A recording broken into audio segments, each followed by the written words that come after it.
toets.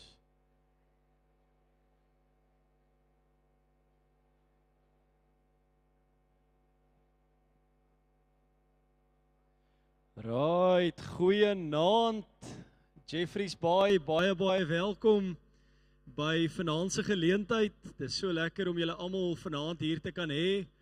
En as jy vanaand 'n besoeker en die eerste keer hier by ons is, wil ons vir julle sê baie welkom. En as jy nie weet waar die badkamers is nie, gewoonlik vra mense dit ernstig deur die loop. As jy nou aan die agterkant op pad uit aan die regterkant is daar 'n deur daar aan die agterkant.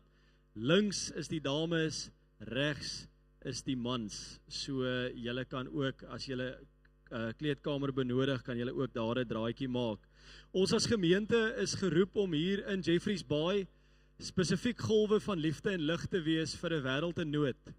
En daarom weet ons ook dat vanaand juis dit gaan wees. Ons jaartema van dieper wil ons juis ingaan om al hoe meer geestelik dieper te word in ons geestelike lewe, waar die Here ons ook ontmoet, en dat ons al hoe meer dieper groei in die fondasie wat die Here vir ons gegee het. En daarom is ons opgewonde hoe kerke hier in Jeffreysbaai hande vat, inisiatiewe wat hier gebeur, en dat daar regtig besig is om 'n herlewing wat plaasvind binne in Jeffreysbaai, binne die groei wat ons beleef.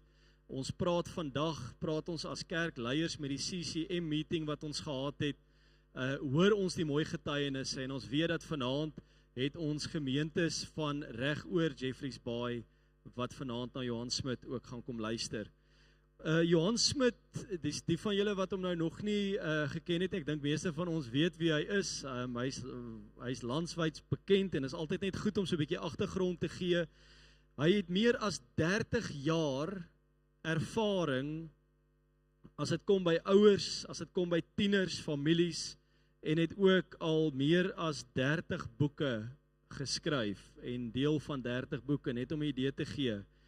Johan het al baie by skole opgetree, by kerke reg oor Suid-Afrika, en spesifiek met sy fokus op ouerleiding en ook met families, disippelskap. Hy het ook 'n wonderlike boek geskryf oor depressie en die pad wat gestap word met dit, uitbranding en ook geestelike groei. Hy het ook al baie keer by manne en vroue konferensies opgetree, en soos wat ons ook weet, altyd met goeie humor, en hoe ons ook hom geniet wanneer hy met ons ook besig is. Johan het ook al baie opleiding gedoen by kampe, by jeugweke, vir tieners, vir kerke, vir skole, en is hierdie week ook by Nico Malan se jeugweek ook betrokke. Van daar af het ek ook gesien, gaan hy ook in die baai, gaan hy besig wees by 'n paar kerke, en dit is vir ons regtig 'n groot voorreg om vanaand vir Johan ook hier by ons te hê. Johan, mag die Here jou ryklik ook seën vanaand, en jou ook lei deur sy gees. Ek het 'n wonderlike ervaring gehad, onthou jy, destyds het ons so 'n gesels in Suid gehad, by Kerk in Suid, en dit was gewoonlik net 10 minute, so dit was 'n vinnige podcast wat 'n mens gedoen het saam met mense, en dit was in COVID tyd, ons het so ver van mekaar afgesit in jou huis, en daai 10 minute het toe 'n halfuur geword, as dit nie meer was nie, maar hoe wonderlik was dit nie, om saam met jou ook op hierdie reis te kan gaan, die impak wat COVID ook op ons as mens, en veral op tieners gehad het, en Johan, dankie. Dit is vir ons regtig so groot voorreg om vanaand jou hier by ons te kan hê, en mag die Here jou ook seën, en vir ons elkeen ook vanaand hier, mag ons harte en ons gedagtes oopmaak, om spesifiek hierdie belangrike tema, die donkerkant van tegnologie en sosiale media, dat ons ook sal inneem wat die Here ook vir ons gaan sê vanaand. Ons gaan ook nou stil word, en daarna gaan ons so 3 liedere saam sing. Dis altyd goed om die Here se naam groot te maak vir wie hy is, en dan gee ons hom ook die eer. So kom ons word stil, en dan bid ons ook saam. Here, baie dankie vir die voorreg wat ons het om vanaand so as 'n geloofsgemeenskap by mekaar te kan wees. Van verskillende kerke. Here, terwyl die reën daar buitekant ook val, is dit so seën vanaand. Ons het dit so nodig. En ja, Here, U weet dat ons meer as hierdie nodig het, Here. En ons bid ook dat U dit in oorvloed sal gee op U tyd. Ons bid dat vanaand, Here, wanneer dit so daar buitekant reën, bid ons ook dat dit sal inreën wanneer ons geestelik hierdie input gaan kry vanaand van Johan af. En deur ons woorde wat ons gaan sing, deur ons aanbidding, ons lofprysing, is ons gebed, Here, dat U saam met ons ook hierin sal wees. Dat ons harte sal oopmaak vir wie U is. Wees saam met Johan vanaand, mag U deur U Gees, deur hom werk. En dan wil ons ook sê, Here, spreek, praat in ons lewens in, want U dienaar, U kind, luister. En mag ons hier uitstap as veranderende mense, mense wat 'n verskil wil gaan maak, ook in hierdie wêreld, wat lig gaan wees, liefde gaan uitleef, elke oomblik van elke dag. In Jesus naam bid ons dit. Amen. Van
Ek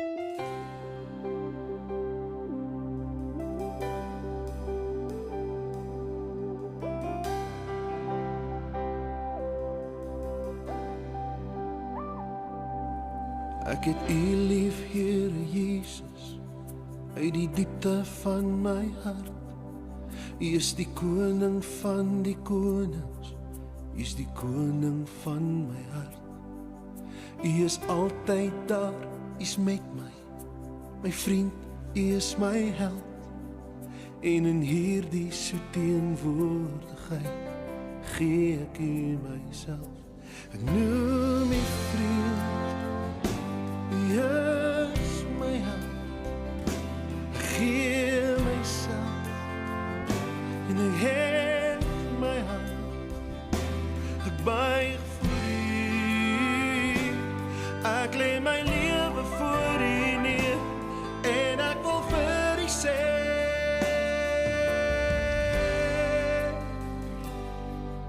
ek het U lief, Here Jesus, uit die diepte van my hart.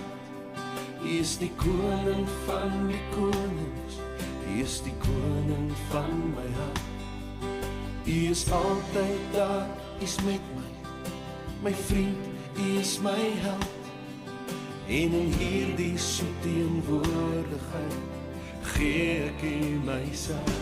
Ek noem U vriend, U is my held. Gee myself en ek hef my hand. Ek buig voor U, ek lê my lewe voor U neer en ek wil vir U sê, ek het U lief.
En ek hef my hand, ek buig voor U, ek lê my lewe voor U neer en ek wil vir U sê,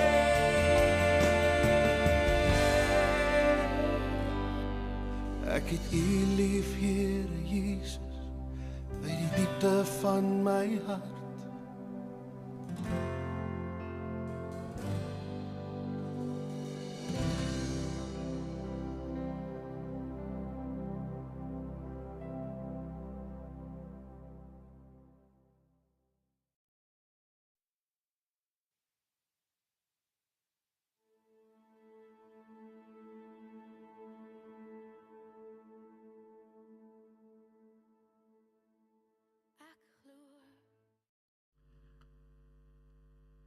Maar sit rustig.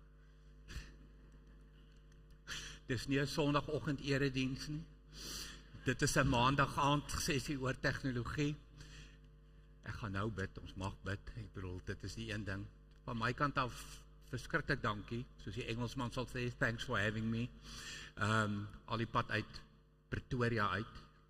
En ek wil net vir julle sê, as julle nie Jeffreys en die see geniet en waardeer nie, dan ruil ons plekke. Kom probeer Gauteng, net so vir 'n dag of twee. Baie van julle kom van daar af, dalk hier kom aftree, of sommer net gesemigreer hier naartoe. Ja, vir die aanlyners ook, geniet die see en waardeer die see. Dit is my 'n geweldige voorreg om hier by julle te kuier. Dit is my Oos-Kaap week, verlede week was my Vrystaat week en dan hierna is dit weer my vrou se week. Okay, dan sit nou weer, dan sit daar weer. So ietsie oor Vita Amp spesifiek, dit wat ek letterlik doen elke dag van my lewe. Die betekenis van Vita Amp, die Vita, of as jy dit baie korrek wil sê, Vita, is 'n Latynse woord wat beteken lewe, en amp is doodgewoon volheid, is geamplify. As jy dit wil terugvat woord toe, as jy dit wil terugvat Bybel toe, dis Johannes 10 vers 10, lewe in oorvloed, lewe volheid, live life loud, dit is die slogan van Vita Amp. Dis 'n organisasie wat ek so 7 jaar terug begin het, absoluut net 'n roeping, absoluut net in gehoorsaamheid aan die Here. Wat jy sal sien spesifiek, ek het 3 fokusareas op wie ek baie spesifiek fokus. Ouers en gesin is die eerste. En dit is wat ek nou vanaand doen. Ek bedoel, en ek is bly vir elke jong mens wat ook hier is, want ek bedoel, soos jy kan sien, in die fokusareas is jeug deel daarvan. Ek is verskriklik lief vir jong mense. Dis nou seker, ek dink is 34 jaar om presies te wees wat ek werk met jong mense, wat ek werk met ons jeug, wat ek werk met ouers, wat ek werk met gesinne. En ek gaan net nooit ophou om vir hulle lief te wees nie. Dis nou maar net die passie wat die Here in my hart vir my gegee het. So ek hou maar net aan om vir jong mense lief te wees. Ek weet, jy voel partykeer om hulle te verwrig. Ek weet dit. Ek het 3 kinders grootgemaak, so moenie probeer jy 'n pause gooi nie. Ek weet, hulle is nie altyd lovable nie. Hulle is nie altyd maklik nie. Maar weet julle, ek sê altyd, dink net aan Paulus. Dink aan Paulus. Paulus het ook sy dae voor Jesus gehad. Hy was die grootste Jesus-hater, daai fariseer, en toe een ontmoeting met die Here later. 13 van die boeke in die Bybel geskryf deur daai Jesus-hater wat 'n omkeer in sy lewe gehad het. Die leiers met wie ek veral werk, en dit gaan gebeur daar by Nikomaland, verskillende skole se onderwysers wat gaan saamkom. Ek het verlede week weer 'n SAOI geleentheid in Bloemfontein ook gedoen, 'n onderwysers saamtrek, so ek beweeg na skole toe, praat met onderwysers, motiveer onderwysers, skoolhoofde, geestelike leiers, en dan ook skoolleiers, graad 11 en 12, graad 6 en 7. So dit is Vita Amp, daar is die Facebookblad, daar is die webtuiste. Wat ek jou wil vra, ek het dan vergeet om my papiere te bring sodat ek julle e-posadresse kan kry en so aan. Ek stuur maandeliks 3 nuusbriewe uit wat jou regtig kan help op wat hierdie 3 terreine aanbetref. Bietjie geestelike input, geestelike inspirasie, geestelike motivering. Al wat jy gaan doen, jy gaan na die webtuiste toe, vitaamp.org. En op die tuisbladsy kan jy gaan registreer, doodgewoon met jou e-posadres. Wat jy ook kan doen, gaan like die Facebookblad. Elke Vrydag het ek so 3 minute inspirasie video, deur die week is daar klomp goed. Mense, alles wat ek doen in Vita Amp is opbouend, dit is motiverend, dit is positief. Dit is so eenvoudig soos dit. Dis waarvoor die Here my geroep het en dis wat ek doen. Net so terloops, ek staan nou hier met 'n klikker met 'n rekenaar, hulle werk dit van agter af, hierdie is net my, terwille van dit, anders moet ek die hele tyd dit doen, wat ek nou nie wil doen nie, terwille van kontak met jou. So dankie sommer net vir die span daar agter wat my PowerPoint vir my run. Nou vanaand praat ons nou oor die donkerkant van tegnologie en sosiale media, en dan het ek so 'n bietjie van 'n twist ingebring, die hele pre- en post-COVID gedagte, want media en tegnologie is geweldig beïnvloed deur COVID, en ek dink nie ons praat genoeg hieroor nie. Ek dink nie ons dink hieraan nie. So ek hoop ek kan vanaand vir jou so 'n bietjie van 'n perspektief bring, ook saam met die donkerkant, 'n bietjie perspektief bring oor hoe het COVID tegnologie nog gevaarliker gemaak. Nou, jy gaan nou dink vanaand, en ek waarsku jou by voorbaat, as jy nou na my gaan luister, gaan jy dink, hier staan die mees swartgalligste mens as dit kom by skerms en by tegnologie. Onthou nou die tema vanaand is die donkerkant. So vanaand fokus ek op die donkerkant van tegnologie en sosiale media. So dis nou, ek wil amper sê, dis nou my job vanaand. Dit is nou waaroor ek vanaand gaan praat. As jy wil weet hoe voel ek oor tegnologie, ontsaglik positief. Ek het al die skerms, mense almal. Ek wil hier die rekenaar, ek het die iPhone, hy's op silent, daar in my laptopsak. Ek het die TV, 'n lekker grootte, daar by die huis. Die dag toe ek hom koop, toe sê my vrou, is die grootte nou nodig? Toe sê ek van ja, dit is, sodat ek vir Roger Federer beter kan sien. Ok, toe voel sy nou nie baie gelukkig nie, maar ek is toe baie gelukkig. Want kort daarna het hy weer een of ander groot toernooi gewen. En ek het die iPad, so ek het al die skerms. Is maar die donkerkant, die negatiewe kant, kom ons noem die goorkant van tegnologie, is nie wie, kom ons gooi die TV by die venster uit, kom ons vat die foon en ons gaan gooi hom in die swembad, en kom ons vat die iPad en ons gooi hom stukkend op die sementvloer nie. Nee. Dit gaan oor die verkeerd gebruik van hierdie goed. Dit gaan oor die misbruik van hierdie goed. Dit gaan oor die te veel gebruik van hierdie goed. En nou moet jy een ding onthou vanaand, en ek gaan nou met jou rou eerlik wees. Hierdie navorsing is alles post 2012. So alles wat ek met jou gaan deel is post 2012. Omdat tegnologie relatief nuut is, al die skerms, internet en die gevare daarvan en al daai goed is relatief nuut. So ek het steeds, soos ek navorsing doen, vir my eie persoonlike lewe ontdek ek nuwe goed. So ek moet voortdurend op my voete aanpassings maak. So moenie vir een oomblik dink ek loop vir 20 jaar met al die antwoorde, met al die gevare en my lewe is een of ander perfekte weergawe van hoe jy met skerms omgaan en hoe jy met tegnologie omgaan nie. Nee, ek moes en ek doen steeds maak gereelde aanpassings wat hierdie aanbetref in my lewe. Ek hoop vanaand kan vir jou ook help. Nou ek wil begin met die heel kleintjies. Navorsing wat gedoen is deur 'n baie bekende professor Sherry Madigan van Kanada. En die rede hoekom ek vir jou Kanadese navorsing wys. Dit is net voor COVID 2019. Mense, dit help nie ek wys vir jou navorsing van Malawi of van Somalië of van whatever nie. Kanada is 'n voorste eerste wêreldland. En hierdie professor Sherry Madigan bevind in haar navorsing die volgende in Kanada, ryk westerse Kanada. 1 in 4 children starting school in Canada is not developmentally prepared for it. Nou mense, dit is skrikwekkend. 25% van graad 1 wat skool toe gaan in Kanada is nie reg daarvoor nie. Is nie skool gereed nie. En as jy nou die volgende paragraaf kyk, as jy verstaan hoekom.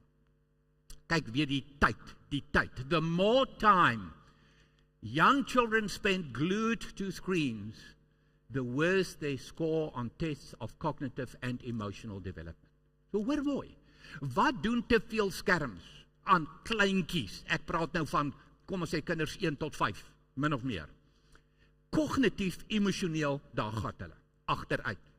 Dit het hierdie navorsing, 2019 navorsing van professor Sherry Madigan vir ons gewys, dat in 'n voorste westerse land, Kanada, 25% van jou graad 1 nie skool gereed is nie, as gevolg van te veel skerms.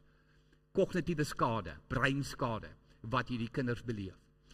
Ek wil by 'n eenvoudige ding gaan stilstaan vanaand. As jy net na die prentjies kyk, as jy na die volgende prentjies, 2 prentjies kyk, dan sê jy onmiddellik verstaan waar ek nou is. Dit is doodgewoon multitasking. Mense, ons het die geneigtheid om by die huis te kom van die werk af. Ek was ook so, ek was ook daar. Dan sal ek vir my vrou sê, ek moes vandag weer soveel balle in die lug gehou het. Weet jy, ek moes soveel goed gelyk gedoen het vandag, jy weet. Ek bedoel, so half, ek sê ek vir haar, gee my 'n bietjie 'n klop op die skouer. Gee my 'n klop op die skouer. Jy het eintlik 'n baie oulike, bekwame man. Ek bedoel, die wêreld kan eintlik nie sonder hom nie. Jy weet, sy werk kan nou nie sonder hom nie, jy weet. En ons doen baie keer hierdie spogting wat multitasking aanbetref. Nou, mag jy nou die lesse leer wat ek geleer het oor multitasking. Mense, multitasking word gestimuleer deur tegnologie. Van tegnologie kan jy lekker, jy kan TV kyk en jy kan musiek luister. Jy kan TV kyk en jy kan huiswerk doen. Jy kan baie maklik meer as een ding doen. Jy kan TV kyk en WhatsApp en nog iets aan en eet. Dis als multitasking. So ons kom nie agter hoe tegnologie eintlik die geboortegrond geword het vir multitasking. En dan kom instant gratification. By die druk van 'n knoppie, jy kan enigiets doen. Jy kan enigiets doen. Jy het toegang tot die wêreld by die druk van 'n knoppie. Mense, een van die grootste probleme wat ons het vandag, jonk en oud, maar ek is nou al hoeveel keer gevra, Johan, jy wat nou 34 jaar werk met jong mense, wat sal jy sê is van die grootste probleme onder ons jong mense, of uitdagings van ons jong mense vandag? Dan, nommer 1, staan soos 'n paal bo water. Entitlement. Daai houding van, weet jy pa, weet jy ma, hierdie ding vandag, okay, dis alright. Eintlik moes dit gister gewees het, ek moes dit al gister gehad het, ek sal dit tog aanvaar, vandag, môre is heeltemal te laat. Dis instant gratification en dit is entitlement en dit word gestimuleer deur tegnologie. Nou, hier is die groot ironie van multitasking, en dis hoekom ek ophou spog het hieroor. Mense, ek het dit agtergekom, as ek spog oor iets wat my brein beskadig, dan is daar fout met my. Dan moet ek in die spieël gaan kyk en gaan sê, Johan, jy het nie al jou varkies op hok nie. Mense, jy kry nie iets soos multitasking nie. Jy kry task switching. Kom ek verduidelik dit baie eenvoudig vir jou. Wat is task switching? Task switching is, ek is besig met taak A, nog nie helemaal met hom klaar nie, dan gaan ek aan my taak B toe, en dan die volgende oomblik lei my foon, okay, kom ons spring net gou, dan sê die foon oproep na taak 3 toe, dan val ek jou by, ek het nog nie 1 klaar gemaak nie, dan gaan ek na 1 toe, en dis al die balle wat ons nou in die lug probeer hou, en uiteindelik, weet jy wat doen jy? Jy ooreis jou brein. Jy is besig om jou brein moeg te maak. Een van die belangrikste redes vir goeie slaap is dat jou brein kan rus. Nie net jou lyf, nie net jou liggaam, nie jou brein. Maar wat sou die laaste ding wat ek en jy doen voor ons gaan slaap in die aand? Ons kyk gou TV. Grootste fout wat jy kan maak.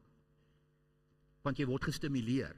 Jy word gestimuleer deur die lig in 'n skerm. So kyk wat leer die neurowetenskap ons. Dit leer ons dat die brein nie kan multitask nie. So wat is die korrekte woord? Unitask. Unitask, 1 ding op 'n slag. Want ek spring van 1 na 2 na 3, terug na 1, dan gaan ek na 4 toe, dan kom maar 'n e-pos, dan gaan ek na 5 toe, dan gaan ek terug 2 toe, dan... En wat doen jy met jou brein? Jy is besig om jou brein te ooreis. Jy is besig om jou brein moeg te maak. So wat gebeur met jou produktiwiteit? Jy werk 40% stadiger. En die dag toe ek hierdie sien, uit die neurowetenskap uit, toe sê ek vir myself, en jy breek elke dag, omdat jy 40% stadiger werk. So wat het die belangrikste deel van my dag geword? So met so 'n aanpassing wat ek moes maak, is beplan jou dag. Beplan jou dag. Sê vir jouself 2 ure hiervoor, 1 uur hiervoor, 3 ure hiervoor, 'n half uur hiervoor. Nou goed, ek weet. Nou kom die telefoon oproep, nou kom die e-pos en wat ook al. Dan struktureer jy dit tussenin. Hoekom? Sodat jou brein kan 100% unitask en jy 100% produktief is. Nou hier's wat gebeur met multitasking, die sogenaamde al die balle in die liggaam waaroor ons so spog. Hier is die uitdaging. Die oomblik wat jy besig is met multitasking, die poging om meer as 1 ding op 'n slag te doen, jy kan nie, jou brein kan nie, jy kan net unitask. Dat ek dit weer herhaal. Ek sê dit nie, die neurowetenskaplikes sê dit vir jou, die breinkenners. Jou spanningshormone styg. Die slegte kortisol. Mense, kortisol is 'n gifhormoon. Ek kan dit nie genoeg uitskree nie. Ek het al met dokters hieroor gepraat. Dokters het al na so 'n aanbieding met my kom praat hieroor en net gesê, Johan, kortisol is niks anders as 'n gifhormoon nie. En dit word gestimuleer deur skerms en die aksie op skerms. En dan is ons hier en dan is ons daar. En dan is die TV en dan is die iPad en dan is die foon en whatever. Kortisol gaan op. Adrenalien gaan op. Nou kom ek verduidelik dit gou vir jou adrenalien. Mense, as daar nou een ding is wat ek haat met 'n passie, is dit 'n spinnekop. 'n daddy long leg daar in die hoek is vir my soos die doodstraf. Okay, daar. Ek spel enige spinnekop D-O-O-M. Okay, doom. My vrou weet, ek skree nooit op haar nie, sy skree nooit op my nie. Ons respekteer mekaar, het is ook my kinders groot gemaak het ook, maar as sy die volgende hoor, Helena! Dan weet sy moet die spinnekop kom doodmaak. Sy weet, want ek gaan nie. Ek staan so ver as wat ek kan, en ek sê vir haar, daar sy. Okay, wat se metode jy gaan gebruik is in jou hande, maar moet dit net nie van my verwag nie. Oei, dan sit jy die groot harige Bobbejaan spinnekop daar van Pretoria. Okay, ek kan daar goed nie uitstaan nie, maar ek maak my mal. Nou, dis adrenalien. Wat in daai oomblik 'n baie goeie hormoon is. As jy 'n slang sien, baie van julle voel oor slange soos ek voel oor spinnekoppe. Ek gaan nou nie 'n slang se koppies streel nie, maar hy doen nie aan my wat 'n spinnekop aan my doen nie. Okay. Maar die oomblik wat jy nou te doen kry met iets wat jou laat skrik, dis adrenalien. Maar mense, hier is die belangrike. Adrenalien moet ophou vervaardig. Jy kan nie op adrenalien hardloop vir 2 weke, 3 weke, 4 en dis wat skerms doen. Die negatiewe hormone, die spanningshormone, na aanleiding van my storie, die spinnekophormone hou nie op vervaardig nie. Die goeie hormoon, glikose, in my laerskooljare het ons altyd gepraat van glucose, dis die energiehormoon, gaan weer af, dit daal. So wat doen te veel tegnologie, te veel skerms aan jou en my? Daar's 'n gaping tussen spanningshormone hier en energiehormoon, positiewe hormone daar, en daai is 'n baie gevaarlike gaping. En ons werk doelgerig baie keer om daai gaping in stand te hou en self dieper te maak, en dan kom emosionele welstand, en dan kom depressie, en al daai tipe van goeie mense. Daar's baie redes vir hierdie goeters, en ek praat altyd baie sensitief hieroor. Ja, ek het 'n boek daaroor geskryf, ek sal net weer daaroor praat.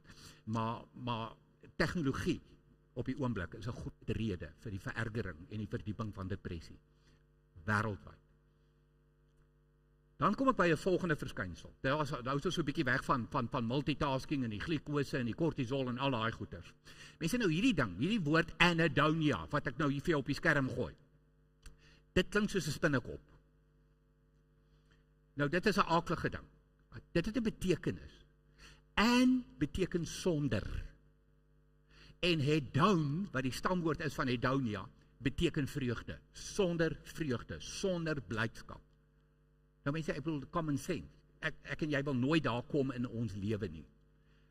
Maar die hoofrede vir anhedonia, daai onvermoë om plesier of vreugde te ervaar, een van die belangrikste redes is te veel skerms, te veel tegnologie. Ongelukkig. Sodanig dat dit die vreugde-area in jou brein beskadig. Kort videoklip wat ek nou vir jou gaan wys, dat jy nie hele aand na my hoef te luister nie, is van die wêreldkenner rondom anhedonia, is 'n man met die naam Brad Harrelson. Amerikaner wat ek al ontmoet het daar in Pretoria, met hom koffie gedrink het in Swan, en hy praat wêreldwyd oor hierdie goed, het al 'n boek of 2 geskryf hieroor, en hy verduidelik hoe te veel skerms, te lang skerms, jou vreugde-area in jou brein, hoor sy woord wat hy gebruik, nam, verlam, en dan kan niks jou meer gelukkig maak nie, Nou baie belangrik as ek hierdie videoklip nou vir julle gaan wys, hulle gaan hom nou daar speel van agteraf, is dat jy moet luister na sy eerste woorde. Sy eerste woorde wat mens nie te goed hoor op hierdie videoklip nie is, langer as 'n uur skermtyd. So, julle kan dat baie met die video. The 1 hour mark of continuous use of a video game, Facebooking, any of these digital technologies, what happens is the dopamine backs up in the brain and it starts to overload.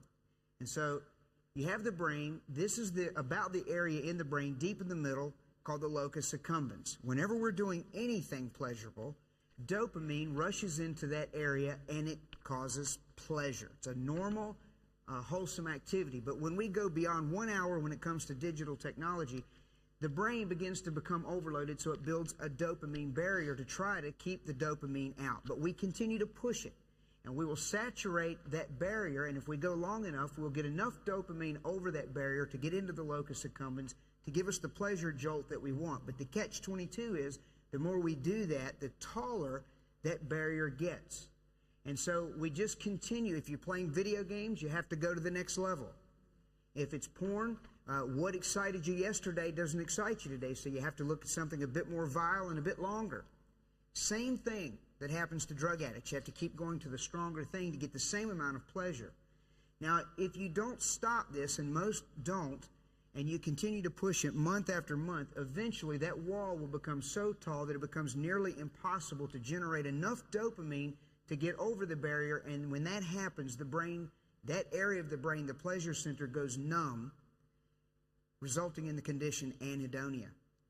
One of the things that I am asked all over when I speak to young people, they'll raise their hand during a question and answer session. They'll go, hey, how do you get rid of that anhe thing you were talking about? You know why they ask me that question? It's because they have experienced the numbness and the dullness and the zombie-like effect that it leaves them. Now, the reason I started talking about this at length from a Christian perspective is Dr. Archibald Hart, who is a Christian, says that he believes with all of his heart that that is the area of the brain that God created and uses for us to enjoy and take pleasure in Him.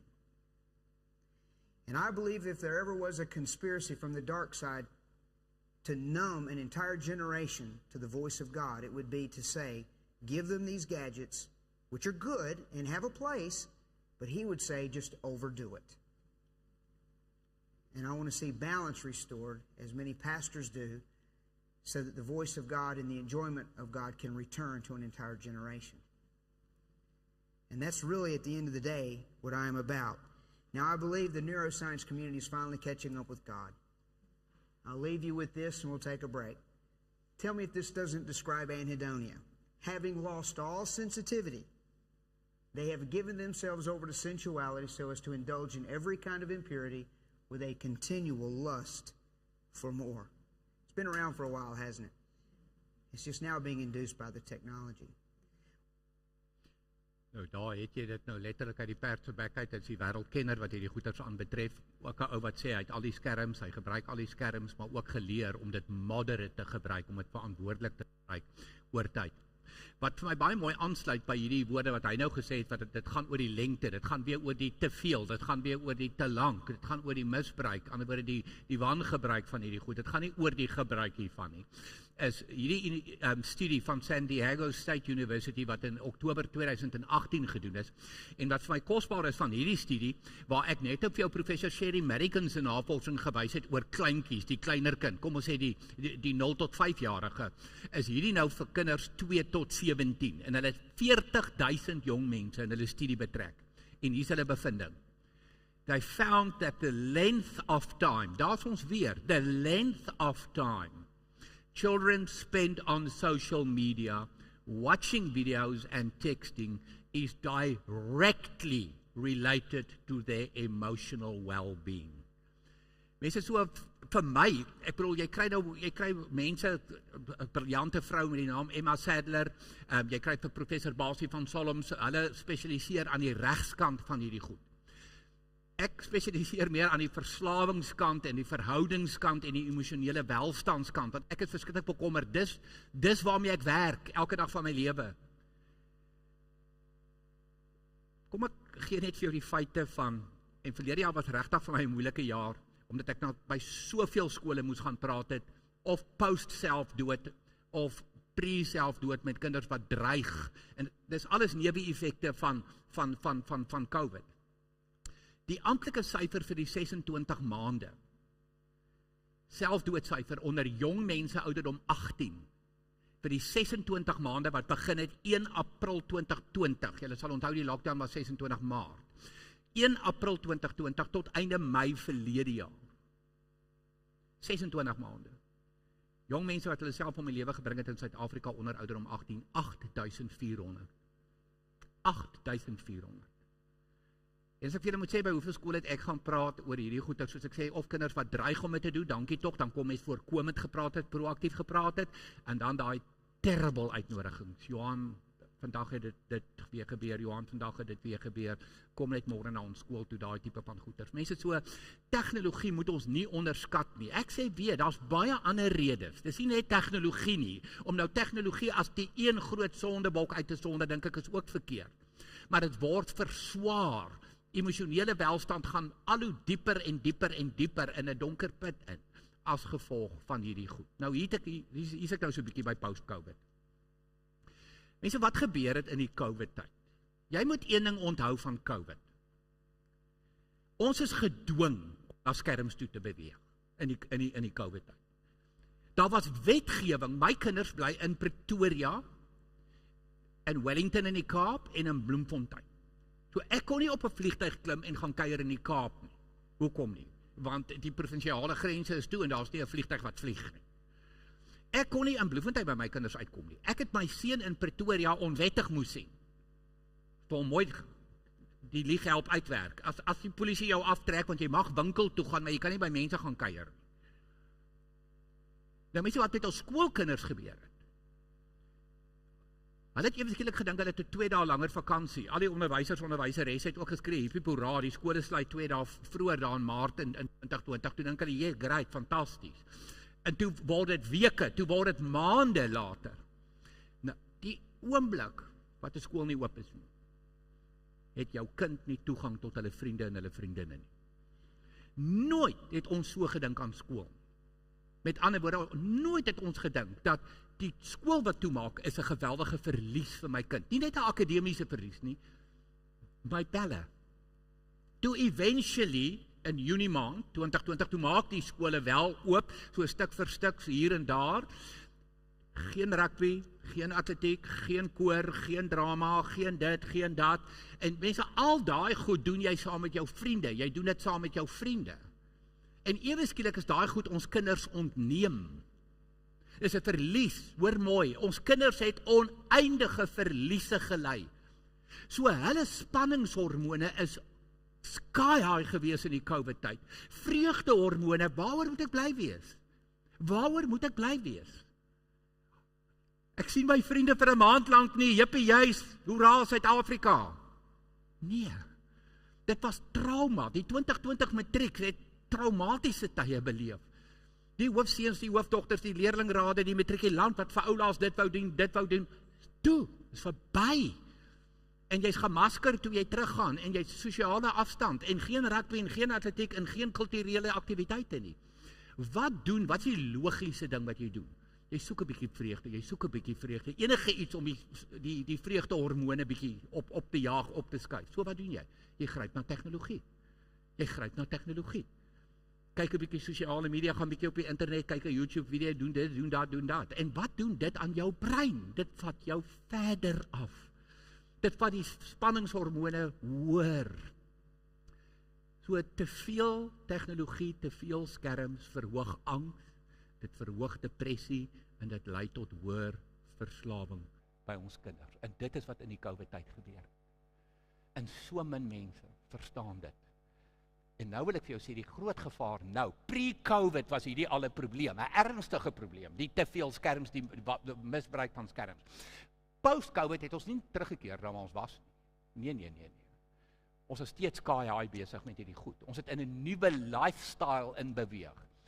So sosiale media gebruik wat veronderstel is om interaksie te verbeter, se werklike gevolg is eensaamheid of isolasie, hoër spanningsvlakke, jaloesie onder mekaar, want hulle gebruik sosiale media om hulle self te vergelyk met ander. So dink vir 'n oomblik 'n kind wat depressief is tydens die COVID-tyd en gaan na sosiale media gaan kyk en mense sosiale media almal glimlag. Almal glimlag op sosiale media. Ek het nog nie een foto van myself op Facebook gesit waar ek nie glimlag nie. Ek wil nie ou beneekte Johan wees nie. En nou dink jy hele wêreld, dit is hoe my lewe lyk. Nee, dis dalk 1% van my lewe. Nou kom jou kind wat af is en gaan vergelyk hulle self met 1% van ander se lewens. En hulle sê, ek is die enigste een wat ongelukkig is. En hulle gaan al hoe dieper in hierdie gat in. Wat baie jong mense gedoen het, maak hulle self toe in die kamer, alleen met die foon, vervreem van die gesin. Hulle word vervreem van die gesin, daar's die verhoudingskaart. Hulle vermy, hulle blok negatiewe emosies, in plaas van sleg voel, kom ek gryp tegnologie. In plaas van sleg voel, kom ek kyk wat gaan op die foon. Enige iets om net bietjie die vreugdehormone op te kry. Hulle aandagspan het afgeneem. Praat met skole hieroor, praat met onderwysers hieroor. Konsentrasievermoë het afgeneem. 'n Kanadese studie het vir ons gesê, as jy jong mense vergelyk wat 30 minute of minder met skerm spandeer, met die wat 2 of meer ure spandeer, ADHD by laasgenoemde is hoër. Slaappatrone is onderrig, want mense daai wit lig in 'n skerm, hierdie skerm wat ek nou hier in kyk, hierdie wit lig is baie sleg vir jou. Melatonien, die slaaphormoon, wat tot 23% daal. Ek wonder wie slaap goed. Minder skerms voor jy gaan slaap. Dit vir my is 'n geweldige uitdaging. Want as daar 'n goeie tenniswedstryd is, ek sit hom moeilik af. Maar ek weet ek moet, want dit is sleg vir my brein, die melatonien vlakke gaan af, die slaaphormoon. En dan die ding wat ons kinders gemis het, is die struktuur by die skool. So hulle voel emosioneel baie insecure. Mense, en die een ding wat ek nou optel, waar ons nou is in 2023, is hoe die social skills van ons jong mense agteruit gegaan. Ek het verlede jaar vir die eerste keer in my lewe, ek het baie by laerskole al oor boelery gepraat, baie. het verlede jaar vir die eerste keer by 3 hoërskole gaan praat oor boelering. Dit kom alles uit ons kinders se sosiale vaardighede wat agteruit gegaan het tydens die 2 jaar van COVID. Die volgende DVD wat ek vir julle gaan wys is een van waar kom ons sê die hoofrolspeler in die DVD is 'n man met die naam Simon Sinek. Nou Simon is die wêreldkenner vandag. Ek bedoel, en ek gee hom nou 'n geweldige boost en titels. Ek sê, ek dink hy is die voorste leierskapkenner op die oomblik in die wêreld. En hierdie hele ding rondom jong mense en die dinamika rondom jong mense en wat besig is om met jong mense te gebeur, beleef ek ten minste by hom dieselfde desperaatheid as wat ek by myself beleef. As hierdie videoklip nou begin, gaan jy sien, hy sit letterlik so met sy hande in sy hare. Hoekom? Selfdood. Emosionele welstand. En overdose as gevolg van dwelm. So geniet hierdie DVD-klip.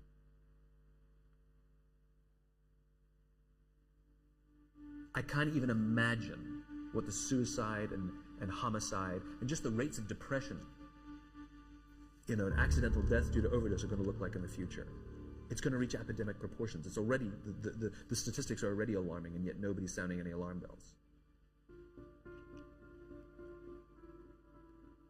Digital dementia.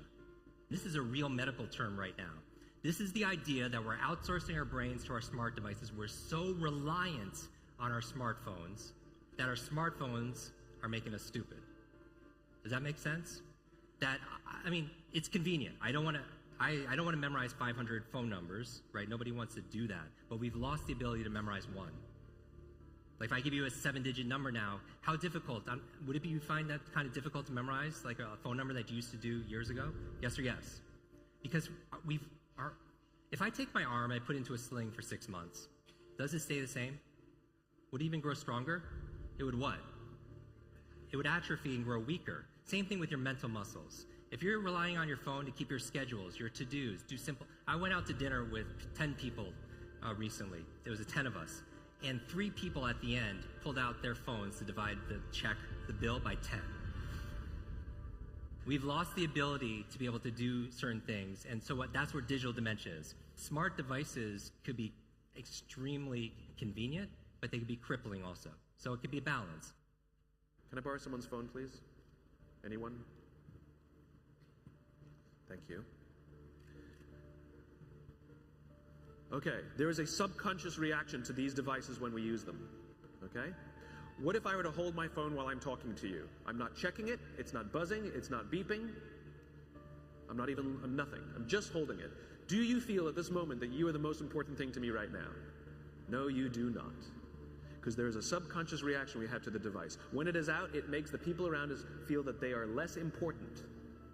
So when we're walking down the halls in our offices and somebody says, hey boss, can I ask you a question? You go, sure, what's on your mind? We've just told them they're not that important. Or we can go, sure, what's on your mind? And if you don't have a pocket, find a shelf, put it on the shelf, come back and say, sure, what's on your mind?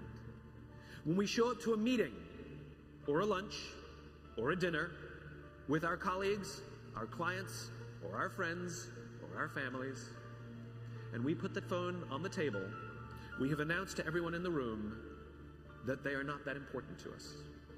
And by the way, putting the phone upside down is not more polite. My favorite one is in the meeting or at a lunch with someone that the phone will ring and the caller ID will pop up and they will go, I'm not going to get it. Oh, so magnanimous. Oh, I'm lucky to eat with you today. Or they could just put the damn thing away. You can tell how addicted we are. When somebody pulls out their phone when you're with them, how uncomfortable does that make us feel? You're walking down the street with someone, they pull their phone out. We feel stupid, so what do? We pull our phones out. We're so addicted. Somebody goes to the bathroom when we're at dinner, and what do we have to sit there by ourselves? God forbid we should look around the room for 5 minutes. We pull our phones out. Meetings, awful. What do we do when a meeting happens, right? Everybody's sitting waiting for the meeting to start. Bob's running a few minutes late. Bob's here? Okay, start the meeting. Do you know when relationships are built? All that in between time. Thank you very much. We have to stop. I can't even imagine what the suicide. Toe maar. Die video is so klein bietjie korter gewees nou, as wat hy moes gewees het, maar dis 100%, jy het die boodskap gekry. Kyk maar net hoe sit hy. Kyk maar net hoe sit hy. Desperaat, desperaat, desperaat. Mense, ons het hierdie kennis nodig, ons het hierdie inligting nodig, sodat ons iets daaraan kan doen. Nou wil ek vir kortliks bietjie by van die verslawingsaspekte stil staan. Die eerste ene is 'n vreeslike lelike afkorting, wat jy noem FRPG's.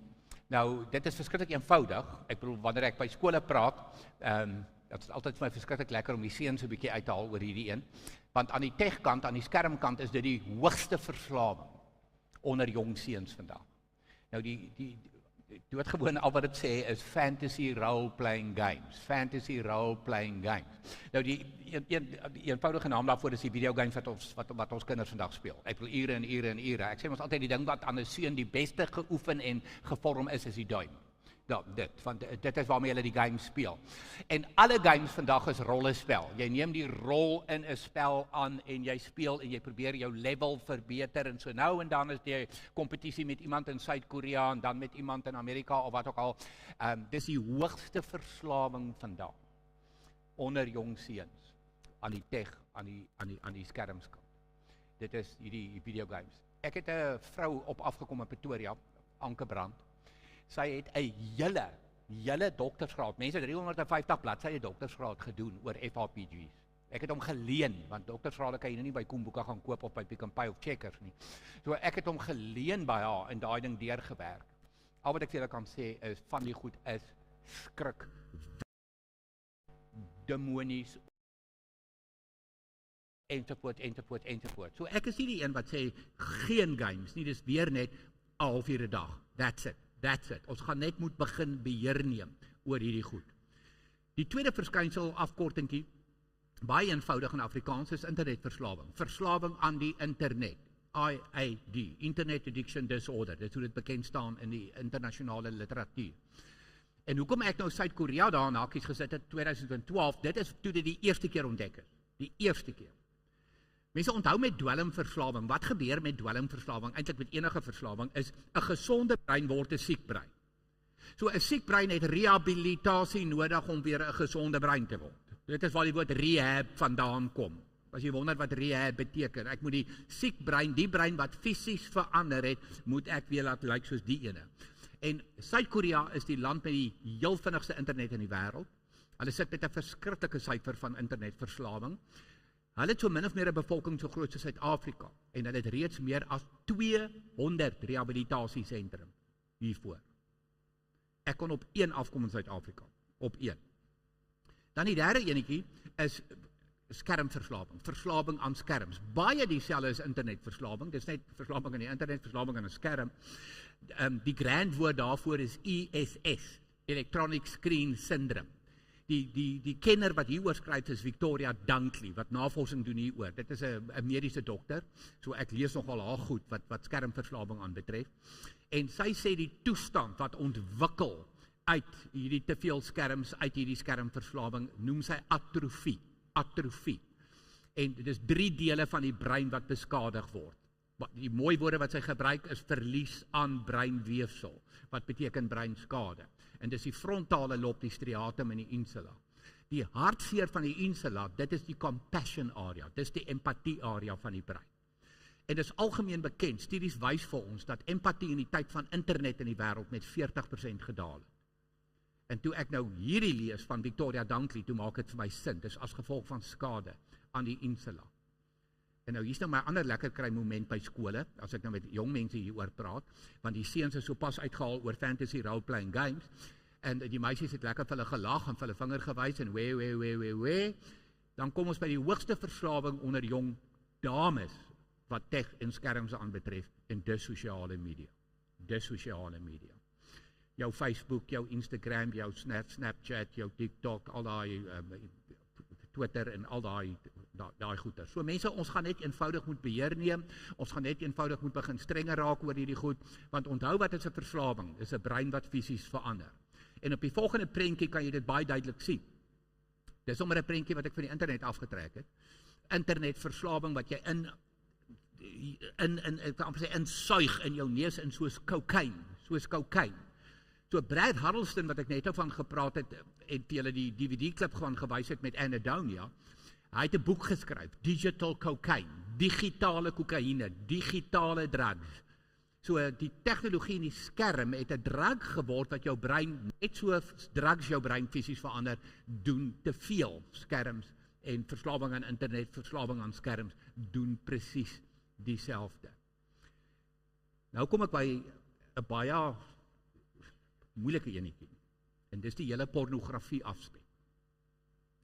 Nou mense, jy moet weet, die dag wat jy vir jou kind 'n slimfoon in die hand gee jy vir jou kind toegang tot 5 miljoen plus pornografiese webtuistes. As jy as 'n ouer gemaklik is daarmee en okay is daarmee, dan sê ek vir jou, bless jou.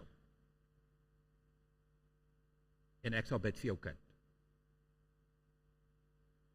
Ek weet nie hoe dinge op Jeffreys werk nie, maar kom ek sê gou vir julle, in Pretoria weet ek dit werk nie so nie.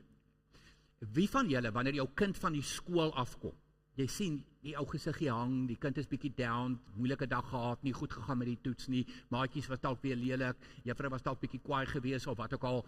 Wie van julle vat jou kind na die drankkabinet, dan sê jy vir jou kind, wit of rooi my skat? Wit of rooi? Kan papa nie vir jou 'n gin and tonic maak nie? My 14-jarige engel, my 15-jarige jong man, kan ek nie vir jou 'n gin and tonic gooi? Kom ons maak dit 'n dubbel. Met blou tonic of met pink tonic? Sê net vir papa, dan doen ons dit. Nee, jy doen dit nie. Maar ons doen dit met fone. Ons doen dit met fone aan die pornografie kant. So liewe pa en ma, as jy vir jou kind 'n foon gee, 'n slimfoon gee, sorg dat jy elke blokker wat jy moontlik kan kry, in die slegte nuus wat ek vir julle het, ons jong mense omseil daai goed soos niks vandag. Sorg dat jy elke app het, wat jy elke beweging van jou kind op die foon kan trace, en dan sorg dat hulle dit weet. Jy gaan dit nie geheimsinnig doen nie, dis jou kind. Hoekom doen ek hierdie? Oor ek vir jou lief is, my kind. Oor ek vir jou omgee. Ek is wel bekend daarvoor om te sê dat tegnologie baie sterker geword as wat jou kind is. So help jou kind. Help jou kind wat hierdie goed aan betref. En toe kom ek nou, as jy nou wonder wie Dr. Elna Rudolph, ek ken haar baie, baie goed. Sy is 'n mediese dokter in Suid-Afrika, wat spesialiseer in seksuologie, so van pornografie weet sy baie. En verlede jaar, so in September, ek praat al hoe lank oor hierdie goed, ek het by dood gelag, toe haal het mos nou nie wat ek gesê het nie, maar pornografie onder jong mense haal toe mos die voorblad van 'n rapport. Nou dit het almal geskok, min of meer vir 3 dae, toe het almal weer daarvan vergeet. Want hulle die Bureau van Marknavorsing se statistiek daar gehad, ensovoorts. En eendag ry ek aan my kar, ek is weer op pad na een of ander provinsie toe, daar in die noorde, en ek kom op hierdie wonderlike gesprek af met Elna. Elna is hoof van internasionale organisasies en voorsitter van internasionale organisasies. Na aanleiding van die pornografie voorblad van die rapport, praat hulle toe met haar. Toe sê sy net, ouers, ons moet leer om voorkomende gesprekke te hê met ons kinders hieroor.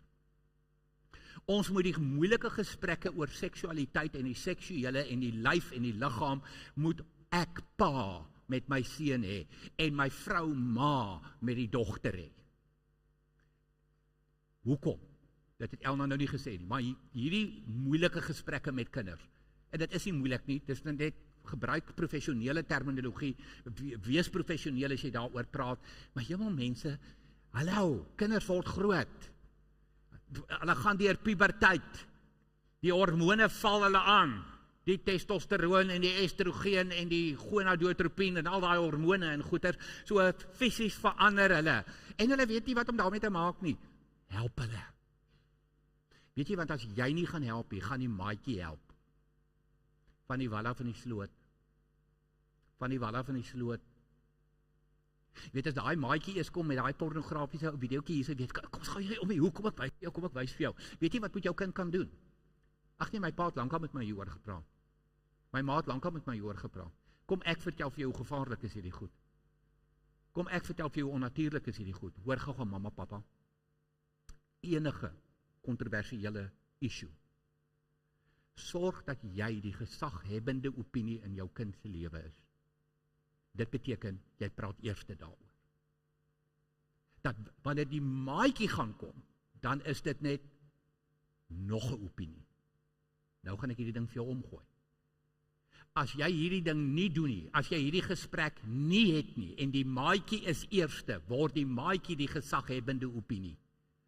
En wanneer jy kom en dit probeer herstel, dan sê jy nog 'n opinie, net nog 'n mening. En wat moet 'n ouer wees? Jy moet die gesaghebende opinie in jou kind se lewe wees. Daarom wees eerste. En dan sê Elna, gebruik die korrekte benamings. Sy het spesifiek in die program, en ek gaan dit nou noem soos sy dit verduidelik het, soos sy dit gesê het, leer vir jou kind, as jou kind kan sê elmboog, kan jou kind sê skrotum. Dit is so eenvoudig soos dit. Leer vir jou kind die korrekte terminologie. Ek haal haar nou aan, uit haar gesprek op RSG. Sy sê, hoekom? Want daai dag wat jou kind, 6 jaar oud, 8 jaar oud, 9 jaar oud, by die huis gaan kom, en daai woord vir jou gaan sê, gaan jy weet, hier is fout. Sy het iets gesien wat sy nie moes gesien het nie. So ons moet voorkomend raak, wat hierdie goed aanbetref. Toe vra hulle vir haar in die program, wat er ouderdom? Toe sê sy, wel, haar dogtertjies is 3 en 5. En sy het reeds die gesprekke met hulle gehad, oor hierdie goed. Maar sy sê, baie belangrik vir my nogal, komende van 'n top seksioloog in die wêreld, sy sê, sy gebruik nie die woord seks, as sy met kindertjies van 3 en 5 praat. Sy praat van ooms en tannies wat kaal vry. Nou, dit is nogal vir my 'n verskriklike mooi beskrywing, dit is nogal 'n verskriklike raak beskrywing. Pornografie lyk soos kaal vry. Ek bedoel, dit is so eenvoudig soos dit, die seksuele kaal vry. So, ek het hierdie program van haar so waardeer, ek het haar insette so verskriklik waardeer, omdat ek baie by skole hieroor praat, en dis hoekom jy sal sien, dis baie onlangs, einde September 2022. En dan sê sy 'n belangrike ding, moenie die seksuele ooit iets lelik maak, of vuil maak. En wanneer ek by skole praat met jong mense, praat oor hierdie goed, oor hulle liggame, en spesifiek die fisiese kant, en die puberteitskant, dan sit een van die goed waarop ek verskriklik klem lê. Die seksuele is iets mooi, want God het dit gemaak. Maar hy het dit vir 'n ruimte gemaak, die huwelik.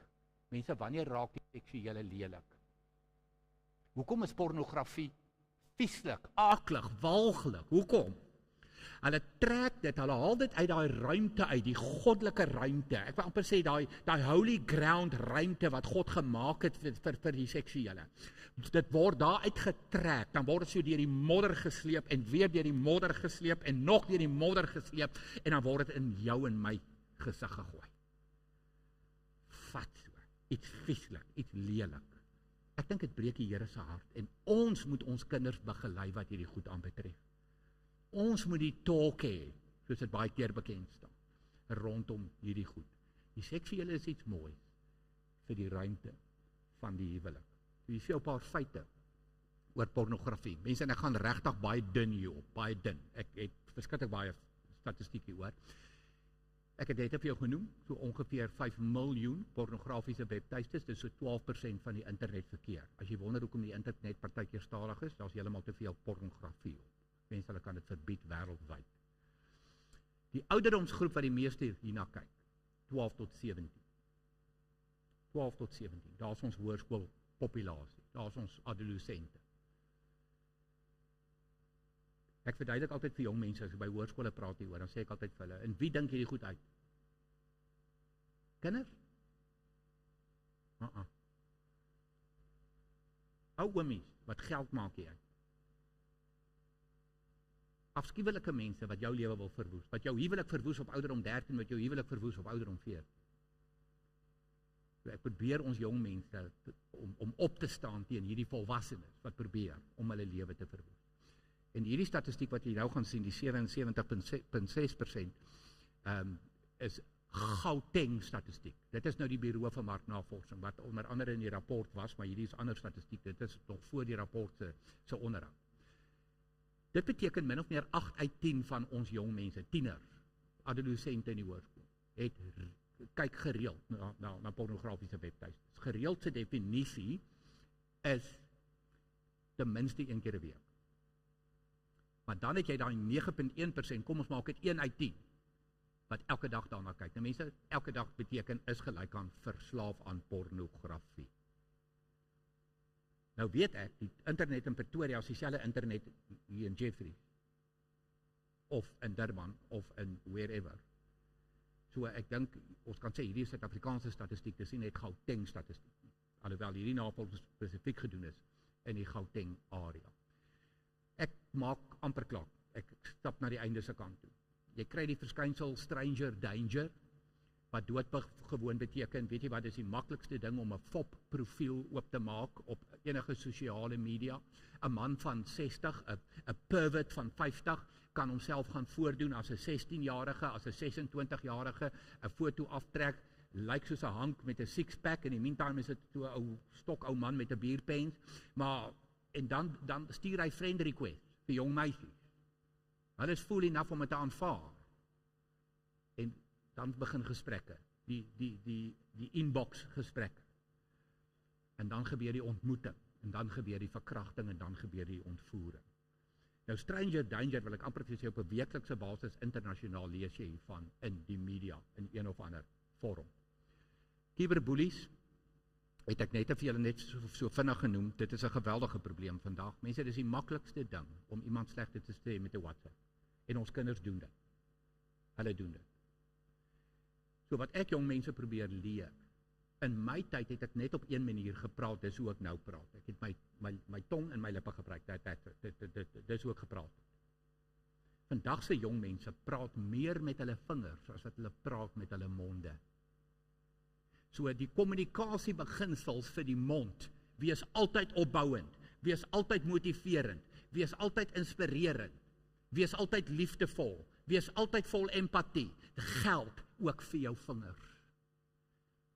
As jy dit nie kan doen nie, don't go there.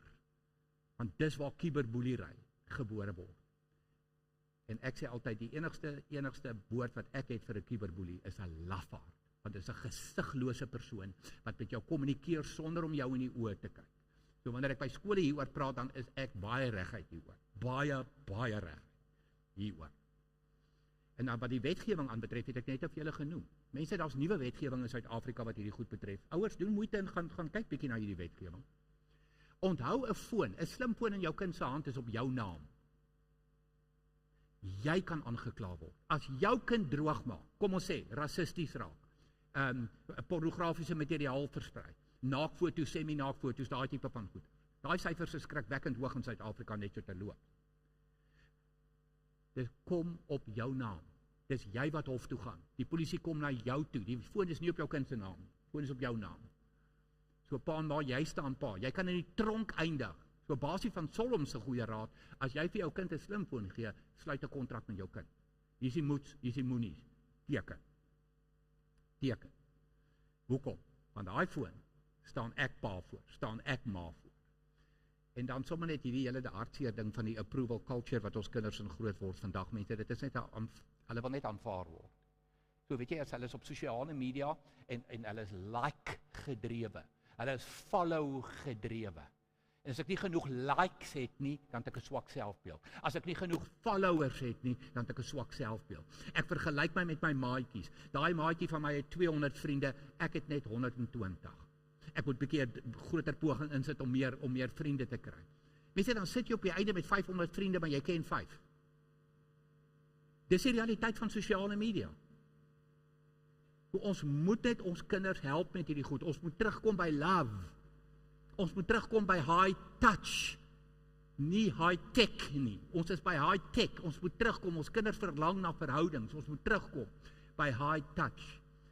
So ek gesê het, ek is amper klaar. Hierdie man is 'n executive director van een van die grootste rehabs in die wêreld, en wat hom baie spesiaal maak, hy werk met alle vorms van verslawing. So hy werk met alkoholverslawing, hy werk met dwelmverslawing en hy werk met tegnologieverslawing. So oor 'n periode van 15 jaar het hy 1000 tieners deur rehabilitasie gevat. Lees saam met my sy woorde. Once a kid has crossed the line into true tech addiction, treatment can be very difficult. Indeed, I have found it easier to treat heroin and crystal meth addicts than lost in the matrix video gamers or Facebook-dependent social media addicts. Hy sê dis jou moeilikste rehabilitasie. wat daar is. Mense die dag wat 'n spesialis, wat 'n executive director van 'n rehab center vir my sê, gee my eerder 'n heroïneverslaafde, dan wil ek sê, wat? Kan nie wees nie, onmoontlik. Dit vat tot 7-8 jaar om vry te kom van heroïne, om die siek brein weer gesond te kry. Hy sê, gee my eerder dit. En kyk die twee goed wat hy uitsonder by sosiale media. Die hoogste verslawing onder seuns en die hoogste verslawing onder meisies. Die sosiale media by die meisies en die games by die seuns. As ons iets wil leer, hier is ons vir jou twee top ouens se menings. Die een is die baie bekende, die vader van Apple, Steve Jobs. Die dag toe die iPad vrygestel is, toe voer hulle met hom 'n onderhoud, die New York Times, en sê, so your kids must love the iPad. En Steve Jobs antwoord, they haven't used it. We limit how much technology our kids use at home. En sy gesin was bekend vir elke aand, saam om die tafel, weg van tegnologie. Hy is gelukkig dood, want ek is baie kwaad vir hom. Ek is regtig baie kwaad vir hom. Hy het geweet, hierdie gaan ons kinders se breins beskaam. He knew it. Dus sy kinders mag dit nie gebruik, maar hy stuur dit die wêreld in. Ons wat nie die kennis het nie, gee dit vir ons kinders. En ons dink ons doen ons kinders se goed. Bill en Melinda Gates, ek hoef nou nie vir jou te sê, Microsoft, sy hoofseun en hoofdogter, eintlik maar die hoofseun, 45 minute skermtyd per dag vir speletjies. That's it, klaar. 1 uur oor 'n naweek, daar's die extra sweetie. 15 minute langer oor 'n naweek.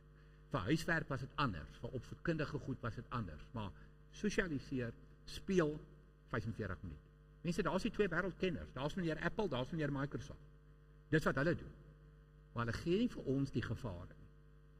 Ek bedoel, ons moet dit gaan uitsniffel, ek moet gaan lees, ek moet gaan navorsing doen, en wat 'n voorreg om vanaand dit hier in die Ooskaap met julle te kom deel. Ek gaan afsluit met 'n laaste videoklip, so geniet hierdie, dan gaan ek klaarmaak, net na hierdie videoklip.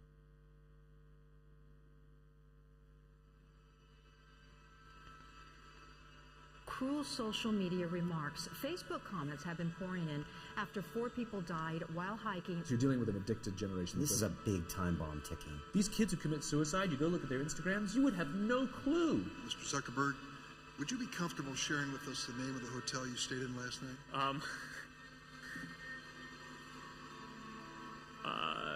No. People who spend more time on Facebook suffer higher rates of depression than people who spend less time on Facebook. It'll destroy relationships, it'll cost time, and it'll cost money, and it'll make your life worse.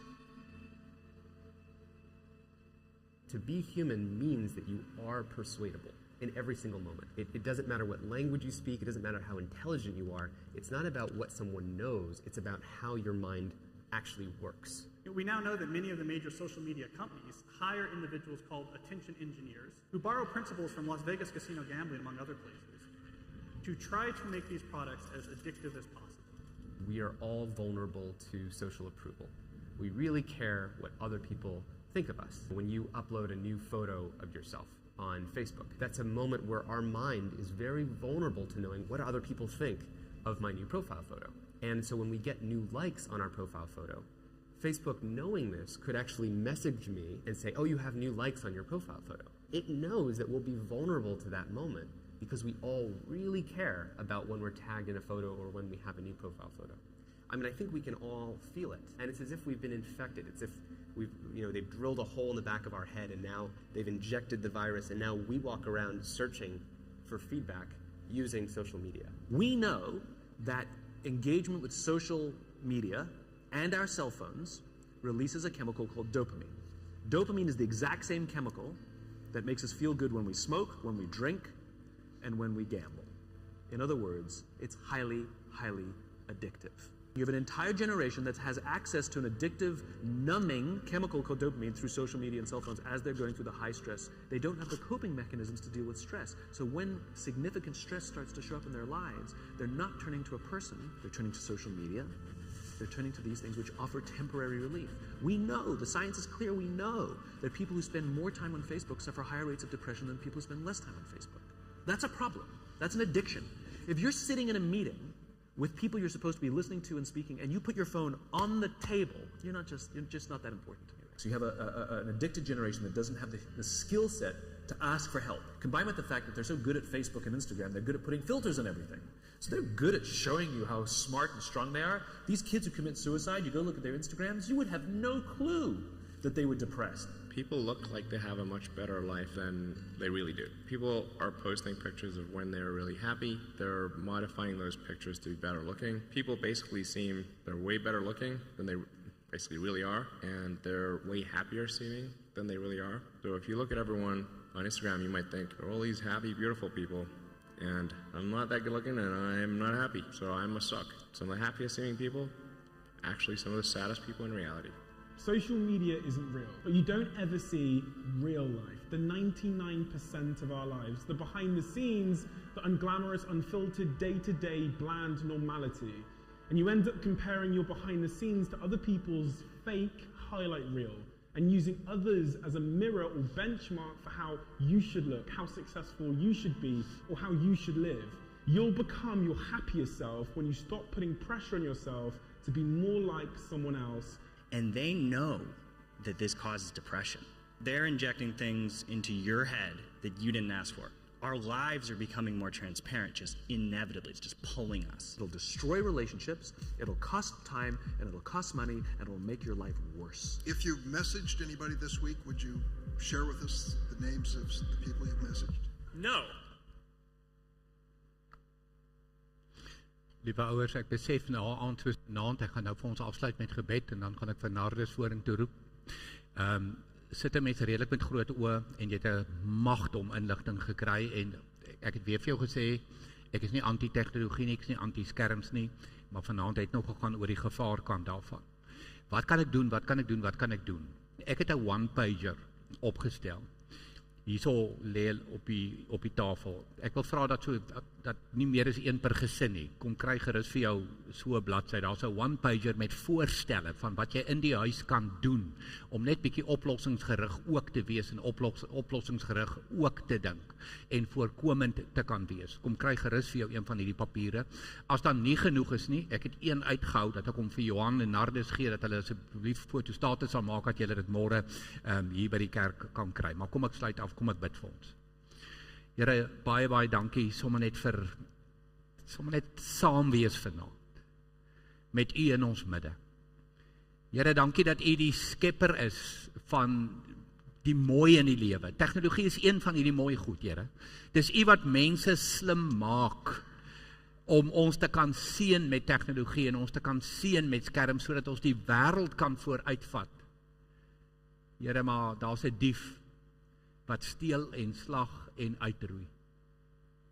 En gelukkig is daar die Jesus wat lewe in oorvloed gee. So Here, help vir ons as volwassenes, spesifiek binne die gesin, hoe om ons kinders te begelei en ook hoe ons die voorbeeld kan wees, sodat ons tegnologie verrykend en opbouend kan gebruik in hierdie wêreld. Seën ons met U wysheid in Jesus naam. Amen. Nardus, oor na jou toe. Sy goeie naand ook van my kant af, en Johan, baie dankie. Dit was lekker geweest om so 'n bietjie na jou te luister, en al hierdie inligting ook te kry.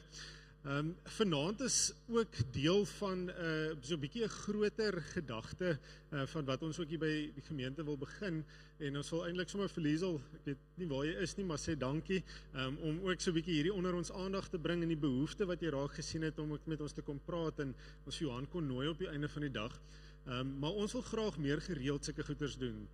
Topics hanteer wat ons glo relevant is en ook goed sal wees vir die gemeente en die gemeenskap om oor te praat. So ek wil sommer ook 'n uitnodiging uitgooi daarna buite as jy weet van goed of mense ken, kom praat met ons. Ek dink dit sal baie goed wees. So van familie se kant af hier by ons is dit regtig vir ons hart en wil ons meer gereeld doen. So dankie Johan, ek dink hy's nou daarin, dat jy deel is daarvan en ons 'n bietjie kan kom begelei. Maar julle vir hierdie bediening wil ons tog ook vra, ons wil tog eintlik ook 'n geloofsoffer opneem om hierdie ook moontlikheid te maak en 'n groter realiteit te maak in ons gemeenskap en in die gemeente. So ek wil so vra dat ons dalk net vir 'n oomblik so 'n kans gee. en ons ook vir die Here half dankie kan sê, maar ook dan so 'n geloofsoffer opneem, en dan gaan ek van daar af, sal ons net die aand afsluit, en dan sal ons elkeen uitnooi na 'n lekker koppie koffie, ook daar agter, en ook vir gebed, die wat dalk so 'n bietjie dalk saam met iemand wil bid. So kom ons dien die Here, en ons neem ook dalk net so geloofsoffer, dit wat op jou hart ook is, kan ons so opneem. Dankie Dian julle.